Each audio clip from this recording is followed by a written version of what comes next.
No actor owns a role is an old acting term for a reason. If storytellers didn't abide by this maxim, nobody presently alive would have ever seen Hamlet, right? The rule makes sense most of the time. Apex Legends developer Respawn Entertainment is reportedly beavering on a new game that will allow players to adventure forever, and it's worth noting this is in no way related to its Battle Royale title. But not all of the time.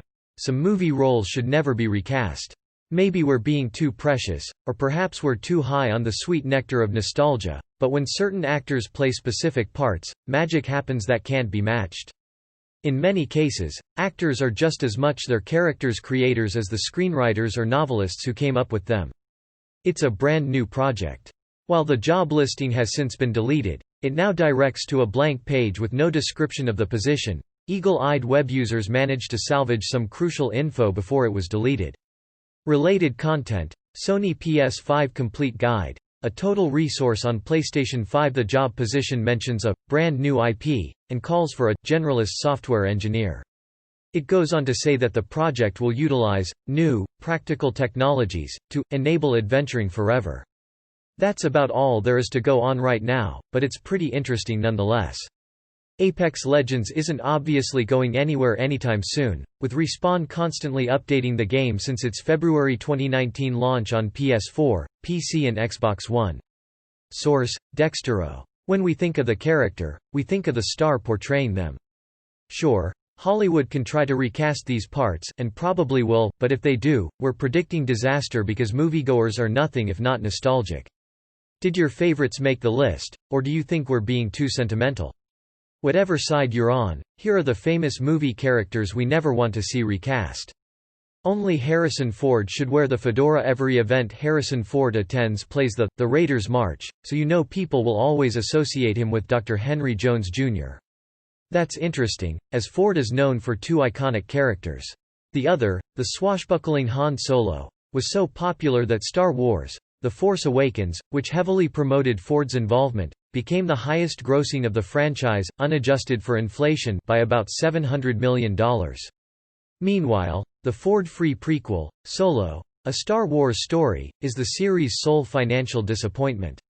Coincidence? We think not. Given how audiences rejected Alden Ehrenreich as Han Solo, we bet Disney is cautious about recasting Indiana Jones. And with good reason, as 2008's disappointing Indiana Jones and the Kingdom of the Crystal Skull still made $786 million worldwide. Ford agrees nobody else should play Jones, once playfully telling an audience, as reported by Time, "When I'm gone, he's gone." Ford is right to be protective, as he was actually the third choice to play the archaeologist. Series producer George Lucas's first choice, Peter Coyote, was deemed non-bankable by the studio, and the second choice, Tom Selleck, was under contract playing Magnum P.I. Lucky for Us. Ford swung in to save the day. Nobody but Jim Varney should play Ernest. Know what we mean? Some actors play a role, while some actors are a role. Nobody proved that more than the late, great Jim Varney. Despite his Shakespearean training, Varney will always be remembered as the big-hearted, small-brained, denim vest-wearing, Christmas-saving, troll-fighting, mellow yellow drinking pitchman, Ernest P. Worrell. In the early 1980s, Varney was a down-on-his-luck actor and comedian when one gig changed his life. Ad man John Cherry III was unable to show a dilapidated theme park in commercials, so he created a lovable goofball who would talk about the theme park. That goofball, Ernest P. Worrell. One TV show, 10 movies, and thousands of commercials later, Varney's Ernest became an icon of the era. It's impossible to imagine any other actor in the role, and thankfully, nobody has ever tried, though Variety reported in 2012 that Cherry was attempting a reboot called Son of Ernest, which thankfully never happened. Nobody else can ever play Ernest, and hopefully, nobody else will. Know what we mean? Only Renee Zellweger should write in Bridget Jones's Diary with 2 Academy Awards in her trophy case. For Cold Mountain and Judy, Renee Zellweger is one of her generation's most decorated actors.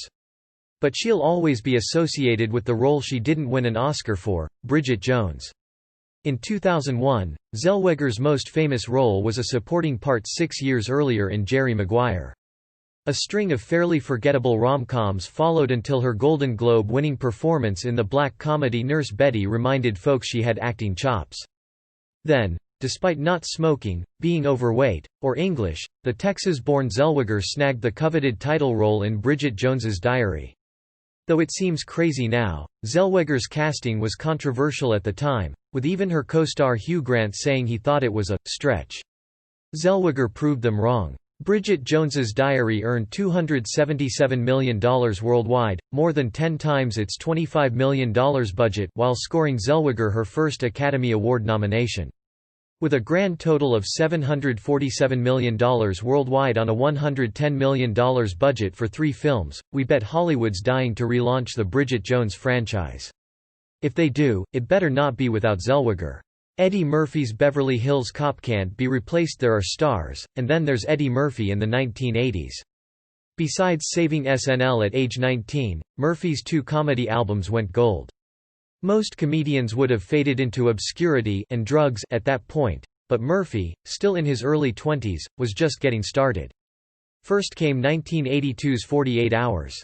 With $75 million, then came 1983's Trading Places with $90 million, and then came 1984's Best Defense with $19 million. But then came Murphy's defining role, Axel Foley in Beverly Hills Cop. It's hard to be hyperbolic when describing Beverly Hills Cop. It was a star vehicle that was sold exclusively on Murphy's name, which was more valuable than expensive special effects. With $234 million domestically and $316 million worldwide, Beverly Hills Cop was 1984's highest-grossing domestic release, topping even Ghostbusters and Indiana Jones and the Temple of Doom. While the 2 sequels failed to connect in the same way, they still made enough to prove nobody should play Foley but Murphy. Sure enough, Deadline reported in 2019 Netflix is developing Beverly Hills Cop reboot, with Murphy back in the Detroit Lions jacket. Chadwick Boseman proved you can't recast a king as an actor trained in the British American Drama Academy in Oxford, England, whose tuition Denzel Washington famously paid. The late, great Chadwick Boseman was a professional actor to his core. So when he auditioned for Drax the Destroyer in Guardians of the Galaxy, a part he knew he wouldn't get according to an interview on The Tonight Show, Boseman still brought his A-game, knowing studios would have actors audition for later roles. When the Marvel brass decided to bring in Black Panther for Captain America: Civil War, they immediately said, Chadwick.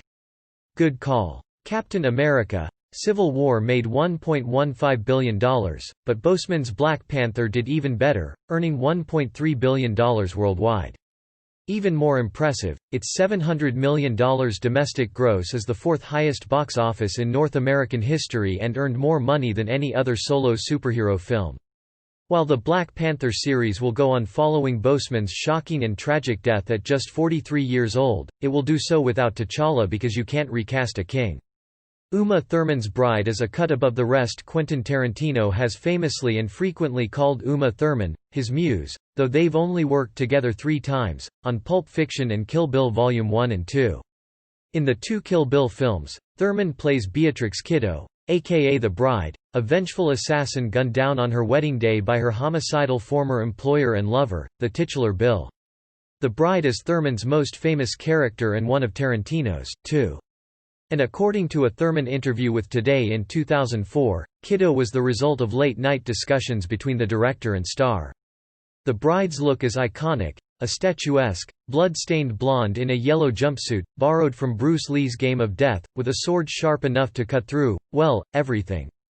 Only Thurman should play the Bride, but after what happened to her while filming, no other actress may want to. Thurman revealed to The New York Times in 2018 that, despite her objections, Tarantino forced her to do a stunt that nearly killed her. However, Thurman also told Entertainment Weekly that she's open to working with Tarantino again.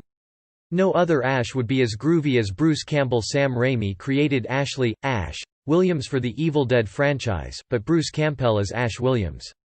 While Raimi has gone on to earn $3.3 billion at the global box office, Campbell has stayed happily busy on Hollywood's outskirts. His first book's title, If Chins Could Kill, Confessions of a B-Movie Actor. While hardly an A-lister, Campbell's connection with Ash and Evil Dead's fanbase is so strong that the 3rd film's opening credits read, Bruce Campbell vs. Army of Darkness. Any actor can get their name above the title, but in the title. That's something special. The filmmakers wisely didn't recast Ash in the 2013 Evil Dead remake, though Campbell did appear in a groovy post-credits scene. Fans finally got their decades-long wish in 2015 with Star's well-received Ash vs. Evil Dead, which ended its 3-season run in 2018.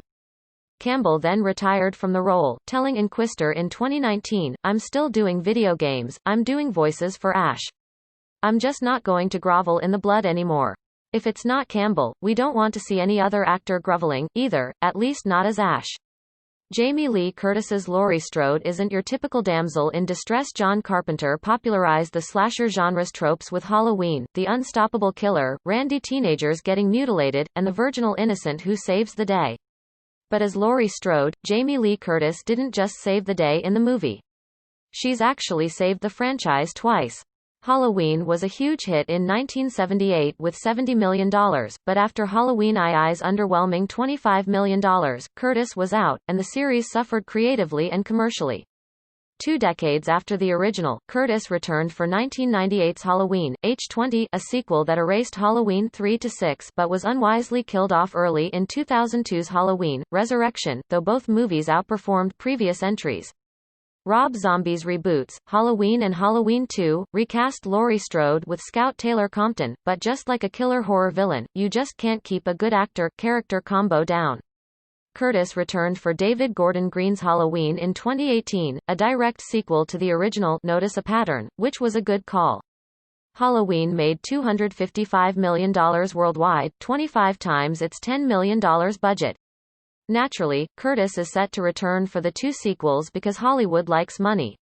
Arnold Schwarzenegger will always be the Terminator. As the world's most decorated bodybuilder and star of Conan the Barbarian, Arnold Schwarzenegger was already an above the title star in the 1980s. But 1984's The Terminator gave him something more valuable than stardom, it gave him an iconic character. Despite headlining some of the biggest action hits of the era, Schwarzenegger will always be associated with the T-800. Heck, even when he was governor of America's most populated state, he was dubbed the Governator. Schwarzenegger wasn't offended. He was all about it, frequently peppering his speeches with Terminator references. It's a habit he continues today, as the star encouraged his Instagram followers, as reported by Sci-Fi, to get their COVID-19 vaccines by saying, "Come with me if you want to live."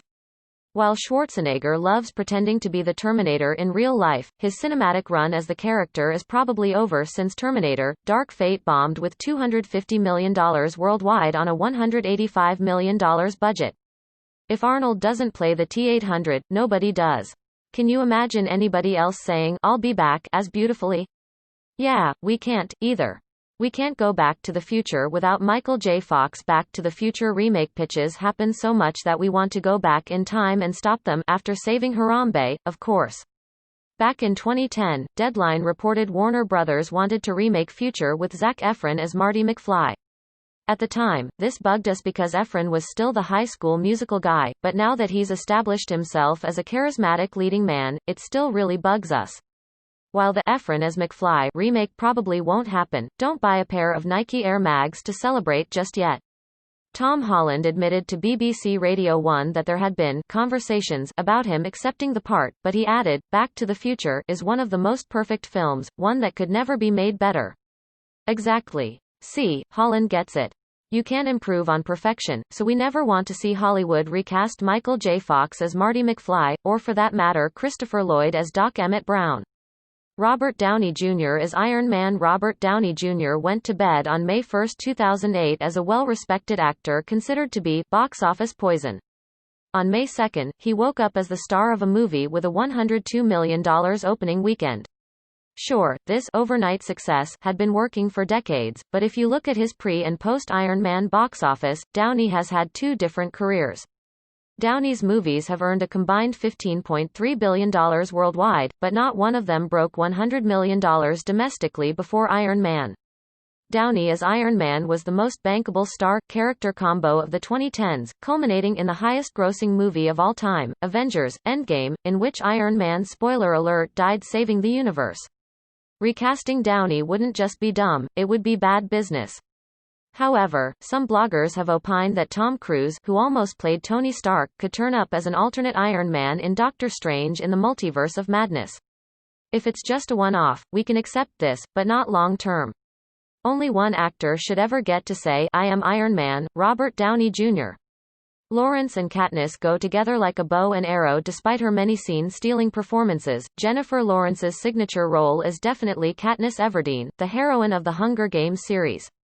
Lawrence earned an Academy Award nomination for 2011's Winter's Bone and, like most rising indie talents, she followed that with a studio blockbuster, playing Mystique in 2011's X-Men: First Class. However, it wasn't until 2012 that her career leveled up, starring as Katniss, then one of the most sought-after roles in Hollywood, in the $677 million grossing The Hunger Games. It was also the year she gave her Oscar-winning performance for Silver Linings Playbook. Lawrence and Katniss went together like a bow and arrow, as her gravitas, poise, and presence elevated what could have been just another movie based on a YA novel. Lawrence's casting wasn't without controversy, as Katniss is ethnically ambiguous in the books. Talent won out, though, as Lawrence's audition blew the filmmakers away, according to reports. In 2019, Lionsgate announced a new Hunger Games prequel series without Lawrence. Wisely, nobody else will be drawing Katniss' bow. Sylvester Stallone's connection to Rocky runs deep. Writers create a character on the page, while actors bring them to life on the screen. Sylvester Stallone did both. Stallone's the only actor on this list to have solely created his signature role, so his connection to Rocky Balboa runs deep. In fact, their lives run parallel. Stallone was a struggling actor in the mid-1970s, while Balboa was an aging pugilist. Both became overnight sensations, Balboa after going the distance against Apollo Creed and Stallone after Rocky won Best Picture and topped the box office in 1976. As Rocky got rich and famous in the 1980s, so did Stallone, while both passed the torch to a new generation in the Creed series. Stallone played Rocky 8 times over 42 years, but he posted on Instagram, as reported by Today, that he was hanging up the gloves after 2018's Creed 2. Granted, Andy Karl played the Italian stallion in Rocky the Musical, but it ran for only 5 months on Broadway. Anybody thinking about stepping into the ring should keep that lesson in mind. Nobody plays Rocky but Stallone. Sigourney Weaver's Ripley is a sci-fi icon. The Alien franchise was a different kind of horror series, so naturally, Sigourney Weaver's Lieutenant Ellen Ripley was a different kind of hero. With only a few soap opera roles and a small part in Annie Hall on her resume, Weaver shocked moviegoers in 1979 when Ripley was the sole survivor of the USCSS Nostromo. By 1986, Weaver was a big star, but she surprised fans again when Ripley became a gun-toting, robot suit-wearing badass. Yet in her protection of the orphan Newt, Ripley showed a maternal affection you'd never see from Schwarzenegger or Stallone. Ripley was a complex, compelling character, and Weaver's sequel performance rightly scored an Oscar nom, a rare honor for genre parts. While Alien director Ridley Scott told the LA Times the role was originally written to be a man, Ripley has become a feminist icon, one any actress would slay an army of acid-blooded aliens to play. Nobody but Weaver should. We'll shout it from space, even if nobody can hear us scream. The Skywalker family is sacred. If you haven't caught up with The Mandalorian, here's a spoiler alert. Luke Skywalker arriving to save the day and adopt Grogu was one of the coolest moments in a series full of cool moments. It wouldn't have been the same if Mark Hamill wasn't the one wielding the green lightsaber. Thanks to de-aging tech and a body double, the 69-year-old actor looked like his 32-year-old self. CGI performed a similar feat in Rogue One, putting Carrie Fisher's 21-year-old face on Ingvild Delia's body to play Princess Leia.